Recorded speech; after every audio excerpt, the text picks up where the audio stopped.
Hey, you guys, I'm so excited that Samantha Smith decided to come join us for the meditation challenge. Day 16, I believe we're at. And she is a busy mom. And I thought, how awesome would it be for you to come on and to share with all the other busy moms on how you incorporate meditation into your life? So thank you for sharing this with our beautiful audience. Of course. Meditation is huge and helped me so much with my regulation of my nervous system.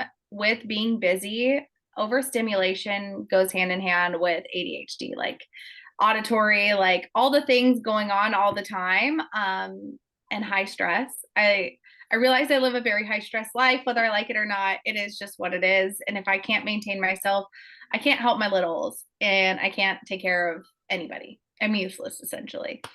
Well, not really, but you know what I mean. Yeah. So the importance of meditation is not only is it helping our nervous system, it's helping us get grounded. And the number one thing with ADHD is it's really hard to be grounded because you live in your mind a lot more, which because I also do Reiki, I feel it with other people and I feel it within myself that when my ADHD is out of control and I have not taken the time to take care of myself, it feels like a tornado within your crown chakra, which is honestly caused by you being ungrounded.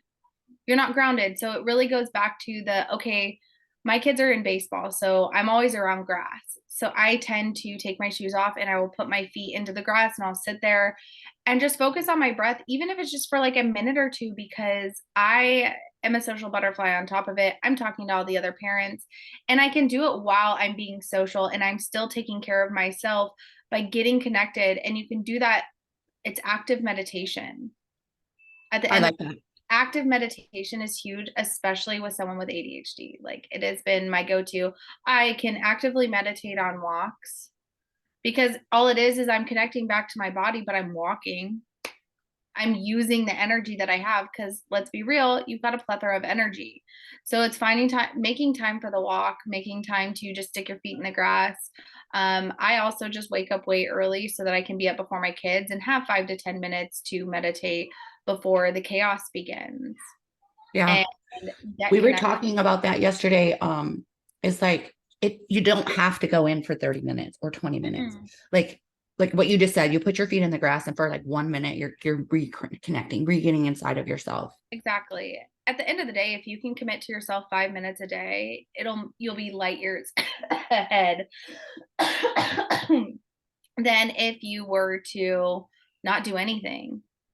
So even if it's just 5 minutes of deep breaths, like sometimes before a Reiki session, I won't always have, 15 minutes that I want to get grounded and connected. Sometimes I'm zooming in and I only have about 2 minutes. And what am I doing? I'm just focusing on my breath. I'm focusing on my breath and getting down and grounded. At the end of the day, grounding is your number one and it's part of meditation. Meditation is to help you get grounded. I Yeah. do a lot of YouTube meditations for grounding specifically to really stay connected because that's when I notice the biggest difference and the biggest benefit of meditation. Yeah. Well, and when we're talking about psychic and mediumship development too, the more grounded you are, the stronger your readings are going to be by Hands far. down. Hands down, the stronger they are. That's why when I do Reiki, a lot of times every meditation that I start by getting my clients into a meditative state and I'm grounding them. Like I'm telling them, okay, you're envisioning yourself going down, like you feel this white light go down through each of your chakras. And then after it gets to the last one, it sucks you down. You're feeling yourself go down through your bed, down through the floor, and then down into Mother Earth. And always tell them, I was like, okay, you feel her warm hug. She's hugging you. She's making you feel safe. You feel calm. You feel relaxed, but she's going to pull you down a little bit deeper and she's going to pull you down deeper so that essentially you're going to feel that weight of like the earth on you, but it's a very grounded, calm, comforting feel so that you can really allow yourself to relax because at the end of the day that's where we need to be. And the messages that come through for my clients have been amazing. But I did one a couple weeks ago and she's found out like she's pregnant. Like I kept telling her, I was like, you need to take a pregnancy test, take a test, take a test, take a test. And the more grounded they are, the more I can connect as well. Like, and now she is pregnant and I saw her and her daughter and I was right. It was a daughter. I was so excited. Like Oh, all the yay. fun stuff, but it's not only has like meditation helped me with my own abilities, it helps me help my clients and help them with their own abilities. I love it. I It love makes it. Can like you talk a little bit more about the active meditation? I would love to. So active meditation is it's doing repetitive work. Like Okay. like it's repetitive motions. So like washing your dishes, you can meditate while washing your dishes, done it a ton of times. Do it all the time, honestly. I'll Okay. just put on my headphones so I can listen to like binaural beats so my brain has something to focus on. I'm not a silent meditation person. Okay. There's just too much going on in my head Mhm. 24/7 that I There's need. too many, there's so many different ways. And we talked about that too over this last 16 days. It's like whatever you need to do to get to the meditative state. Mhm. Uh, for me, it's the Better. silent. For me, it's the silent. But one of the girls that's been participating, Jessie, she's commented a few times on some of the videos where she goes and she peels eggs. Mhm. It's a repetitive motion that you do. So my biggest downloads always come from washing dishes. And it's because I'm in a meditative state, I can get into like the zone of just like grabbing my dish, doing the circular motion and just and I'll listen to music. Sometimes I'm just lost in thought, but it's that repetitive motion. It's all about repetitive motion. That's why walking, swimming, you can peel eggs, you can do anything And I simple. think like what you're saying too is like people do these repetitive motions all the time, but they're not intending for it to be a meditation. So like people that are listening, they could say, okay, now next time I do the dishes, I'm gonna be like more present or listen to Yeah, binaural beats or yeah, watch the bubbles. Like that's one of the things for like clairvoyance yeah. develop. It's Just like like watching the bubbles. I didn't know that. I'll have to watch my bubbles next time because I have.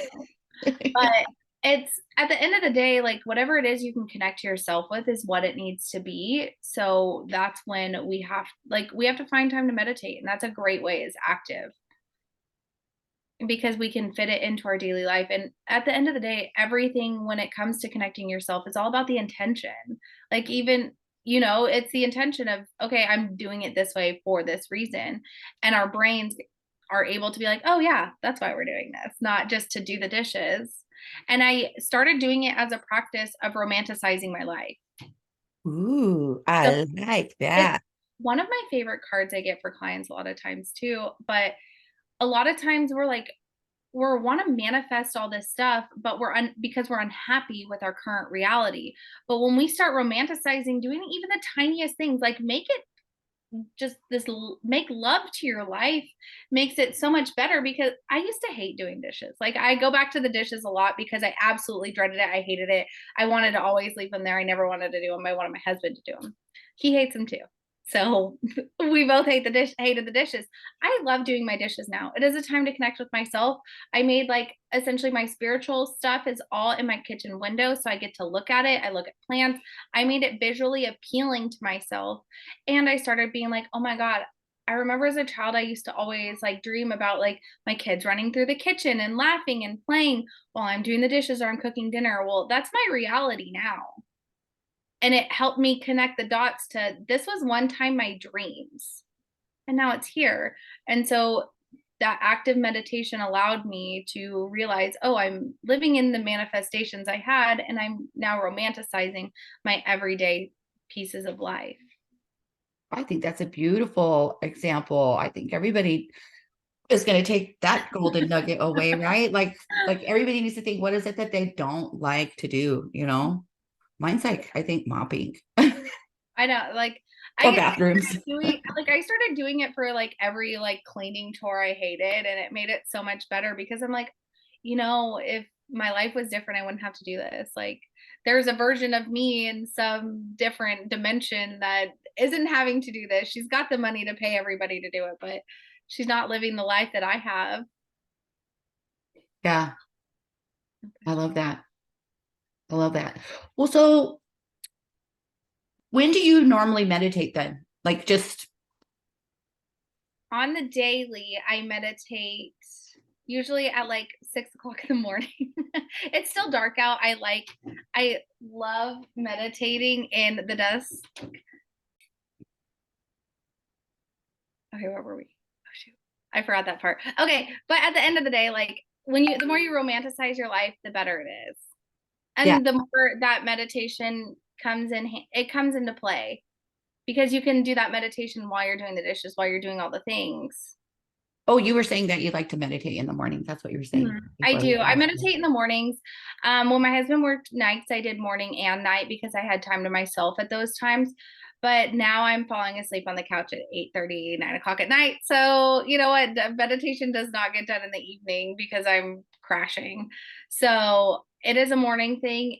If like most mornings, it's not consistent either. So I try and do the dishes. Like when I do my dishes, I do my best is and that's my time to meditate. I love it. Well, I can't thank you enough for being on here with us. Can you tell people where they can find you? So you can find me on Instagram and TikTok at Nurtured by Sam, and those are the best place. Or you can see my website. It's amethiaconsulting.com. Sweet. Thank you so much. You're welcome.